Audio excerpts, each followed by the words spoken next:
Hello guys, welcome back to my channel. आज मैं बनाने वाली हूँ बहुत ही अच्छी बालूशाही जो आपको पक्का पसंद आएगी और आप अपने घर में दिवाली पर ये बनाना ज़रूर पसंद करेंगे।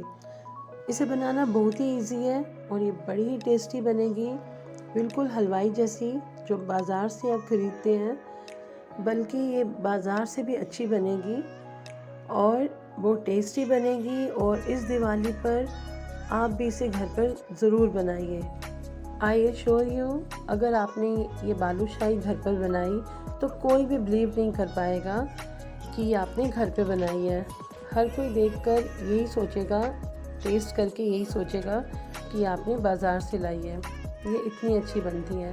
बस जो प्रोसीजर्स हैं, जो इसके स्टेप्स हैं, वो पूरे फॉलो कीजिए और पूरा उसी तरह से इसे बनाइए जैसे मैंने बताया।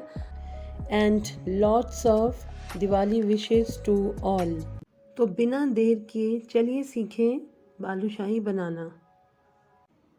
बालूशाही बनाने के लिए सबसे पहले हमें चाहिए 2 कटोरी या 2 कप, कोई भी एक चीज़ मेजरमेंट के लिए रख लीजिए, उसे भर के मैदा। तो यहाँ मैंने 2 कटोरी मैदा लिया और इसके साथ अब हमें लेना है थोड़ा सा नमक और 1 टीस्पून बेकिंग पाउडर।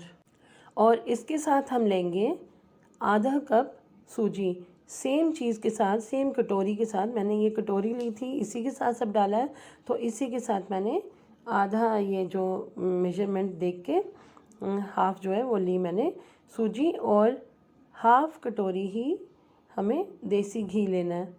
घी मेल्ट करके डालना है इसमें। घी से टेस्ट बहुत अच्छा आता है और बालूशाही की लेयर्स बहुत अच्छी खुलती हैं। अब ये जो सारा मटेरियल है इसे हमने मिक्स कर लेना है।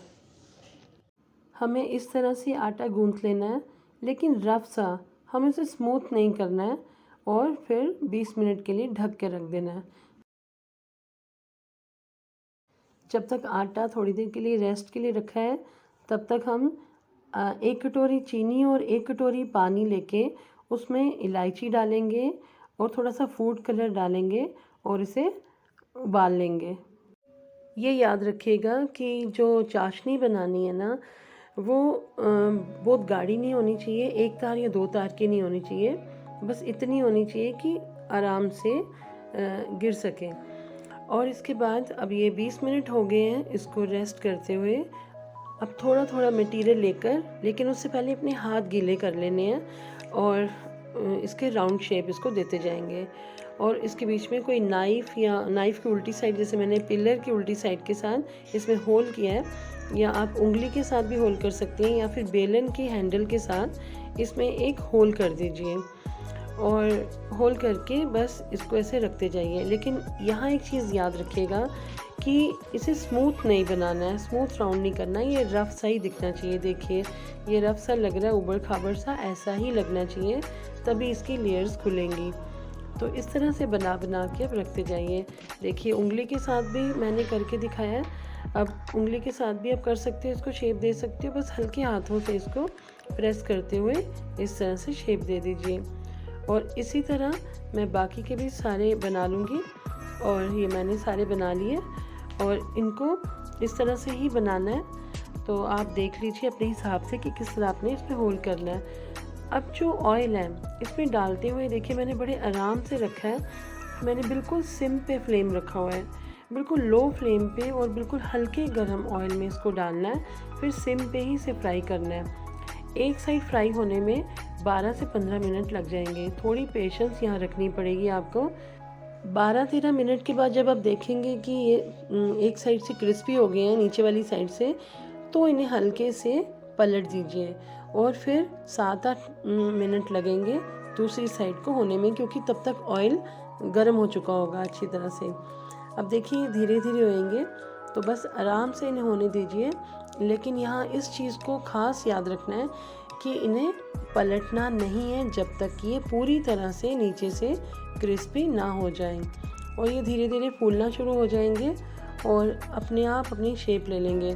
देखिए अब ये फूल गए हैं और कितने अच्छे लग रहे हैं। बस अब इसी तरह ये धीरे धीरे होते जाएंगे और जैसे ही ये एक साइड से आपको लगे कि गोल्डन ब्राउन हो गए हैं तो फिर इन्हें पलट दीजिए। अब देखिए यहाँ से गोल्डन ब्राउन हो गए हैं, तो मैंने फोक के साथ या किसी भी पॉइंटेड कोई चीज़ लेके उसे इन्हें पलट दीजिए। तो ये मैं देखिए एक एक को पलट रही हूँ और सारे के सारे अब देखिए कितने अच्छे फ्लफ़ी भी हुए हैं और क्रिस्पी भी हो गए हैं। बस इसी तरह से ये होने चाहिए। अब दूसरी साइड भी 6 से 7 मिनट लगेंगे, क्योंकि ऑयल के बबल से ही पता चल रहा है कि ऑयल काफ़ी गर्म हो गया है। तो अब जैसे हो गए तो मैंने ये निकाल लिए और निकाल के मैंने दूसरे डाल दिए। और देखिए अब इनको भी इसी तरह से फ्राई कर लूँगी जैसे मैंने पहले वाले किए हैं। तो इनको सभी के सभी फ्राई करके फिर, और लेकिन बड़े आराम से ये रखने हैं ताकि ये टूटे नहीं।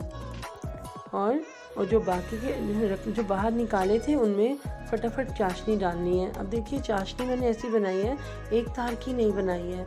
और 1 मिनट से ज़्यादा इन्हें चाशनी में नहीं रखना है। गरम गरम ही आपने या तो ऊपर से चाशनी डाल दीजिए या फिर किसी बर्तन में पहले से चाशनी डाल कर रखिए जिसमें आप इन्हें डिप कर लें। 1 मिनट से ज़्यादा इन्हें आप डिप नहीं करेंगे, वरना ये सौगी हो जाएंगे, फिर खाने में वो टेस्ट नहीं आएगा। तो अब देखिए मैंने सारे के सारे बना लिए हैं और अब मैं ये प्लेट में लगा रही हूँ। तो मैंने थोड़ा थोड़ा हल्का उसी समय जब ये चाशनी में थे इनमें से निकाले थे तो हल्का हल्का बारीक ग्राइंड किया हुआ पिस्ता इस पर डाला था। तो अब मैं इसके ऊपर से भी ड्राई फ्रूट डालूँगी, और वो इसलिए डाला था कि गरम गरम पर ही चिपक जाए। तो अब इसमें मैं ऊपर से ड्राई फ्रूट डालूँगी। बादाम और पिस्ता मैंने काट कर रखे हैं और वो मैं इस पर डाल रही हूँ डेकोरेट करने के लिए। तो आप भी किसी भी तरह से गार्निश कीजिए, चाहे काजू से, बादाम से, पिस्ता से या सिल्वर वर्क लगा के, जैसे आपको अच्छा लगे। तो देखिए कितने अच्छे हमारे बालूशाही तैयार हो गई हैं। लग रही है ना पूरी बाज़ार वाली। मैं तो ये कहूँगी कि बाज़ार से भी अच्छी बनती है, क्योंकि इसमें कोई मिलावट नहीं, कुछ नहीं, और एकदम प्योर आप घर में अपनी नज़रों के सामने और अच्छी चीज़ बनाते हो तो उसका टेस्ट ही कुछ और होता है खुद बनाई हुई चीज़ का। तो इसी तरह आप भी बनाइए और घर में सबको दिवाली पर बनाकर खिलाइए। और इतना इजी है इसको बनाना, बस थोड़ी सी पेशेंस रखनी पड़ती है फ्राई करते समय, कि सिम पे किसी भी हालत में इसे मीडियम या हाई फ्लेम पे फ्राई नहीं करना, इसे सिम पे ही फ्राई करना है। तो आप भी इसे बनाइए और बनाने के बाद आपकी बालूशाही कैसी बनी कमेंट करके ज़रूर बताइएगा। और अगर आपने अभी तक मेरे चैनल को सब्सक्राइब नहीं किया तो प्लीज़ इसे सब्सक्राइब कर दीजिए, लाइक कीजिए और कमेंट करके ज़रूर बताइएगा कि आपको ये रेसिपी कैसी लगी।